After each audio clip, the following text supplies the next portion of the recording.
भगवान श्रीकृष्णको जीवनी र लीला भाग 30 अश्वत्थामाको षड्यन्त्र।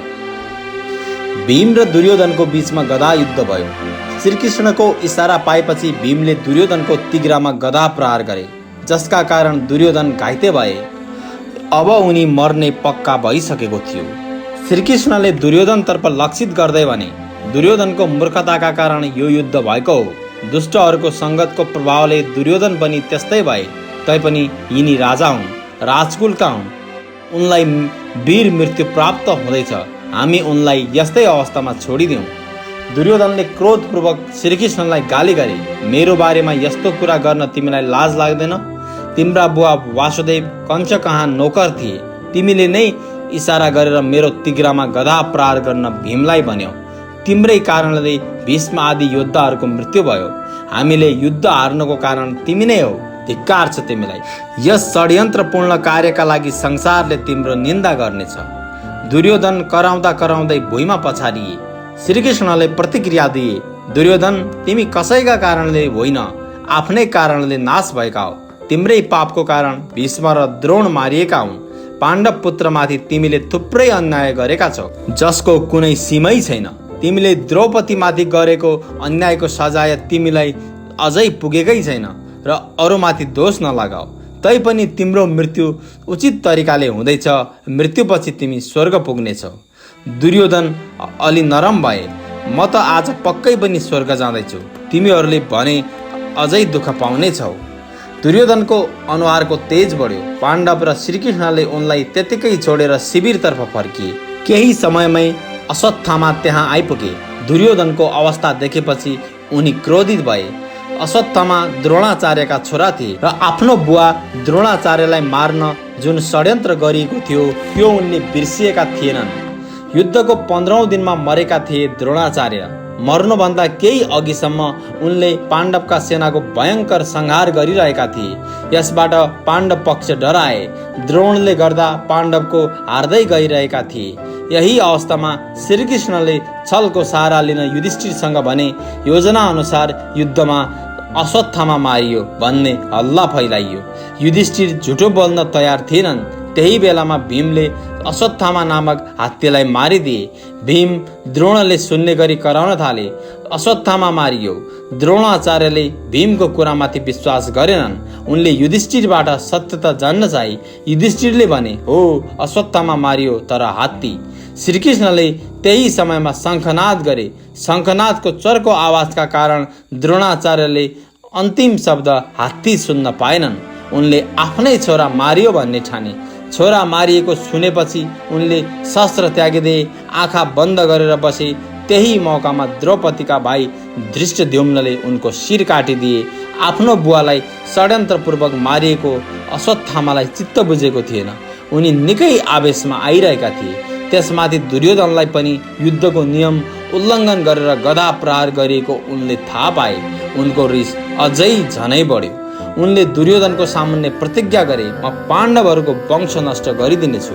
मृत्युको प्रतीक्षा गरिरहेका दुर्योधन उनको कुरा सुनेर प्रसन्न भए। उनले उपस्थितहरूको बीचमा अश्वत्थामालाई कौरव सेनाका सेनापति बनाइदिए। उनले भने, अश्वत्थामा, यो मेरो सायद अन्तिम काम हो। मलाई तपाईँप्रति धेरै आशा छ। सूर्य अस्तायो। घना जङ्गलमा चारैतर्फ अँध्यारो छाउँदै गयो। अश्वत्थामा, कृपाचार्य र कृतवर्मा एउटा ठुलो रुखमुनि भेला भए। कृपाचार्य र कृतवर्मा धेरै थाकेका थिए। त्यहाँ बस्दा बस्दै उनीहरू निदाए। अश्वत्थामालाई निद्रा लागेन। क्रोध र द्वेषको कारण उनी भित्रभित्रै जलिरहेका थिए। पाण्डवसँग कसरी बदला लिन सकिन्छ भनेर सोचिरहेका थिए। त्यस रुखका हाँगामा कागको बथान बसेका थिए। काग सुतेको मौका पारेर एउटा ठुलो उल्लु आयो। उसले ती कागमाथि आक्रमण गर्यो। एक एक गरेर निदाएका कागलाई ठुगेर मार्न थाल्यो। उल्लुले अँध्यारोमा राम्रोसँग देख्थ्यो। कागहरूले केही देख्न सकेनन्। तिनीहरू कराउँदै मर्न थाले। एक्लो उल्लुले सयौं कागलाई पराजित गरिदियो। यस घटनाबाट पाठ सिक्दै अश्वत्थामाले योजना बनाए, जसरी उल्लुले कागको बथानलाई मार्यो त्यस्तै गरेर मैले पाण्डवसँग बदला लिन सक्छु। यस बेला उनीहरू आफ्नो शिविरमा सुतिरहेका होलान्। उनीहरूको वध गर्न निकै सजिलो हुनेछ। उनलाई नियम विपरीत काम गर्नमा केही गाह्रो पनि भइरहेको थियो। यसो गर्नु अन्याय त होइन, तर उनीहरूले पनि त अधर्मको सहारा लिएर मेरो बुवालाई मारेका हुन्, दुर्योधनलाई मार्न खोजेका हुन्। यस अधर्मको बदला अधर्मबाटै किन नल्याउँ? समय अनुसार युद्धको नयाँ नयाँ तरिकालाई काममा ल्याउनु अन्याय कसरी हुन सक्छ? जब शत्रु थाकेको होस् या उसको सैन्य बल यताउति छरिएका हुन्, सोही बेलामा आक्रमण गर्न सकिन्छ भनेर शास्त्रले अनुमति दिएकै छ। मसँग त्यति सेना कहाँ छन् जसले धर्मयुद्धमा सामना गर्न सकुन्? अश्वत्थामाले कृपाचार्य र कृतवर्मालाई ब्योजाएर आफ्नो निर्णय सुनाए। कृपाचार्यले लज्जित हुँदै भने, अश्वत्थामा, यो त पापपूर्ण विचार हो। संसारको इतिहासमा यस्तो अन्याय अहिलेसम्म भएको छैन। लोभी, पापी, मूर्ख राजा दुर्योधनका लागि हामीले युद्ध गऱ्यौँ र हार्यौँ।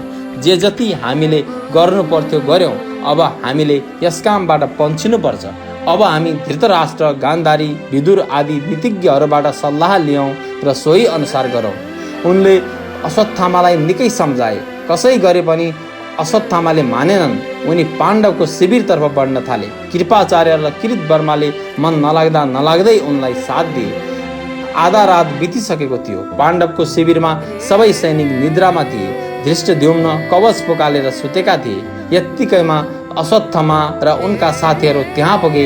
अश्वत्थामा धृष्टद्युम्नको शिविरमा छिरे र उनलाई तत्कालै मारे। उनले पाण्डवका 5 छोरालाई पनि मारिदिए। त्यस रात श्रीकृष्णले पाण्डवको ठाउँमा उनीहरूका छोरालाई सुताइदिएका थिए। पाण्डवलाई अन्तै लगेका थिए।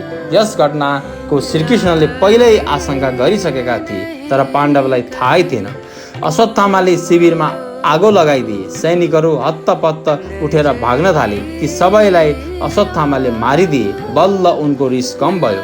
उनी खुसीको कुरा सुनाउन भन्दै दुर्योधन कहाँ गए। अश्वत्थामाको कुरा सुनेर दुर्योधन खुसी भए। तत्कालै उनको मृत्यु भयो। मानव उनी त्यही खुसीको कुरा सुन्न अहिलेसम्म जिउँदो थिए।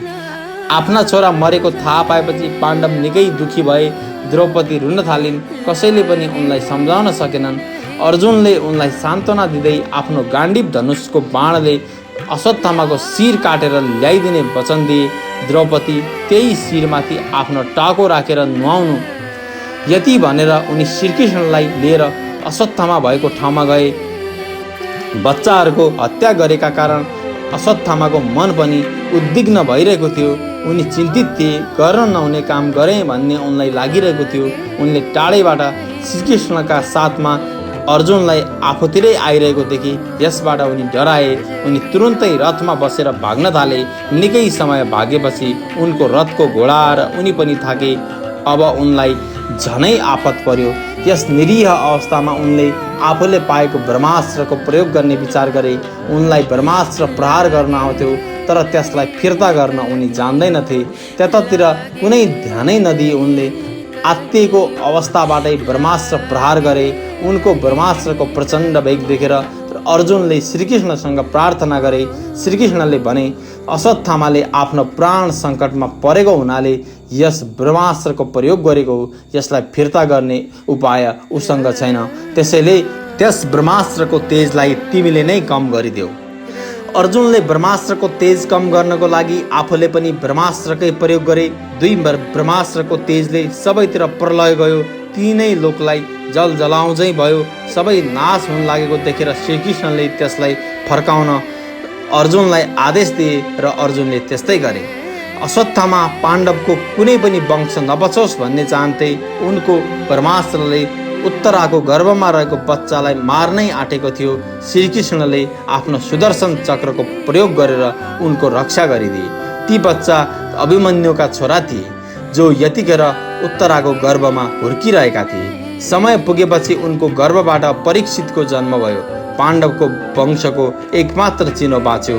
श्रीकृष्णले अश्वत्थामालाई मार्नका लागि अर्जुनसँग भने। अर्जुनले द्रौपदी सामु गरेको प्रतिज्ञाको स्मरण गराए र अश्वत्थामादेखि रिसाएका भए पनि उनले अश्वत्थामालाई गुरुपुत्र मानेर मार्न सकेनन्। बरु अश्वत्थामालाई बाँधेर द्रौपदी कहाँ लिएर गए। द्रौपदीले अश्वत्थामालाई एकपटक हेरिन्। अश्वत्थामाको शिर झुकेको थियो। उनको अवस्था देख्दा द्रौपदीलाई दया लाग्यो। अश्वत्थामाकी आमा कृपी पुत्र मौका कारण पति द्रोणसँग सती जान सकेकी थिएनन्। त्यही कुरा द्रौपदीले याद गरिन्। कृपी पुत्रवधका कारण आफू जस्तै गरी नरोउन् भन्ने द्रौपदीको सोच थियो। उनले अश्वत्थामालाई नमस्कार गरिन्, बन्धन मुक्त गरिदिनका लागि अर्जुनसँग भनिन्। सबै पाण्डव यसमा सहमत भए, खुसी भए। भीमसेनलाई भने यो कुरा मन परेन। अश्वत्थामा र भीमसेनको बिचमा युद्ध सुरु भयो। अन्त्यमा अश्वत्थामाले हारे। उनले पराजयको चिन्ह स्वरूप आफ्नो शिरको उज्जवल रत्न पाण्डवलाई चढाए र जङ्गल पसे। भीमसेनले उक्त रत्न द्रौपदीको हातमा दिँदै भने, कल्याणी, यो रत्न तिम्रो लागि हो। जुन दुष्टले तिम्रो पुत्रको हत्या गरेको थियो त्यसले हार्यो, दुर्योधन पनि मार्यो, दुशासनको रगत पनि मैले पिएँ। यस प्रकार मैले आफ्ना सारा प्रतिज्ञा पुरा गरेँ। आज मलाई निकै शान्तिको अनुभव भइरहेको छ। उक्त रत्न द्रौपदीले युधिष्ठिरलाई दिइन्।